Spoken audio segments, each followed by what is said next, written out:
ഇത് lock complaint ആയിട്ടുള്ള ഇപ്പം എന്താ ചെയ്യാ? അതിപ്പോൾ ലോക്ക് മാറ്റേണ്ടി വരും എന്തായാലും.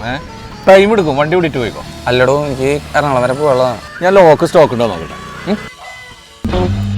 എന്തായാലും നിനക്ക് ഭാഗ്യമുണ്ട്, ഒരെണ്ണം സ്റ്റോക്ക് ഉണ്ടായിരുന്നു. ഇതാകെ പൊടിയൊക്കെ പിടിച്ചിരിക്കണല്ലോ. ഇത് പുതിയ തന്നെയാണോ? കാരണം ഒരു സത്യം പറയാ, സംഭവം ഇത് പുതിയത് തന്നെയാണ്. ഷോറൂമിൽ നിന്ന് പിള്ളേർ പണിയാൻ വരുമ്പോഴേ പൈസ ഇല്ലാണ്ടാവുമ്പോൾ അവരത് അവിടെ നിർത്തിണ്ടാ പാക്കറ്റ് അവിടെ തന്നെ വെക്കും. ഇതിപ്പോ ഇത് വെറുതെ റാക്കുമ്പോരിക്കുന്ന പൊടി പിടിക്കുന്നതാ. വല്ല ചേട്ടാ, അതെ അവിടെ ഒരു വണ്ടി ഇട്ടുണ്ട്, അതിന്റെ ബാക്കിലെ ലോക്ക് ഒന്ന് മാറ്റിട്ട് കൊടുക്കട്ടോ. ഏത് വണ്ടി? EcoSport. മോനെ വന്നടാ. ഇത് പുതിയതല്ലോ. ഞാൻ പുതിയത് മേടിച്ച ചേട്ടാ. ഇത് പുതിയതല്ല. ഞാനിത് പുതിയത് മേടിച്ചത് ചേട്ടാ.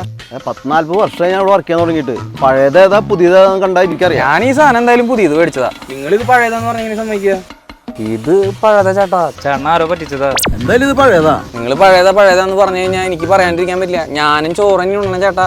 ഇത് കണ്ട പഴയതാന്ന് എനിക്കറിയാം. നിങ്ങളുടെ സ്പെയർ പാർട്സിൽ നിന്ന് എനിക്ക് ഇത് എടുത്തതാ പുതിയതാന്ന് പറഞ്ഞിട്ട്.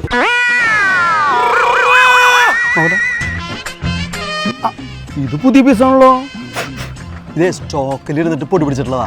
ഇത് പുതിയ തന്നെ ചേട്ടാ. സാറിന് ഞാൻ ഫിറ്റ് ചെയ്ത് കൊടുക്ക്. എന്തായാലും താൻ ഫിറ്റ് ചെയ്തോ? ഞാൻ എന്തായാലും ഇതിന് പകുതി പൈസ തരുള്ളൂ. അയ്യോ സാറേ, അത് മുതലാളി ഇപ്പൊ വന്നോനല്ലേ തന്റെ മുതലാളി, അവരോട് ഞാൻ പറഞ്ഞോളാം. ഞാൻ ഇന്ന് ഇവിടെ നിന്നോണ്ട് നിങ്ങളുടെ കള്ളപ്പണി എനിക്ക് മനസ്സിലായി. കഴിഞ്ഞ 4 മാസം കൊണ്ട് 4 ലോക്ക ഞാൻ മാറിയത്. അതെല്ലാം പുതിയതായിരുന്നു, ഇതൊഴികെ അല്ലേടാ.